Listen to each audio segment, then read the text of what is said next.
It's no real secret that Lyrical Lily's songs are based on classical literature. There's a famous book called I Am a Cat, and there's a Lyrical Lily song called I Shall Be a Cat. Pretty blatant connection and inspiration if you ask me.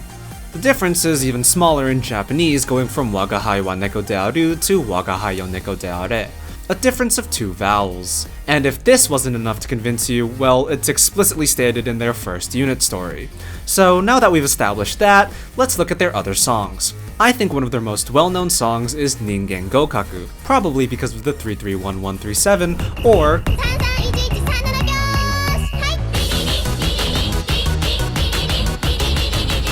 like I said, this is based off of a classical piece of Japanese literature, this one being called Ningen Shikaku. Now, those of you familiar with the English name of Lyrical Lily's song might know Ningen Gokaku as certified human. Now, unlike the situation with I Am a Cat and I Shall Be a Cat, these 2 titles aren't just slightly different ways of saying the same thing, they're complete opposites.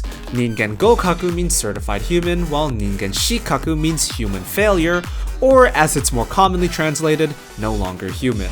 And I think it's really neat that Lyrical Lily as a unit seems to be taking tragedies from classical literature and giving them happy endings, or I guess sort of a positive twist on the narrative as they're a pretty upbeat and all-around happy unit.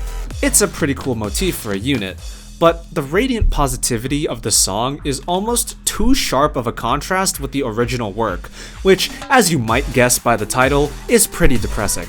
Like, the guy in No Longer Human is having just the roughest time. Self-doubt, guilt, the works. And Lyrical Lily over here is just like, yeah, no, we're chillin'.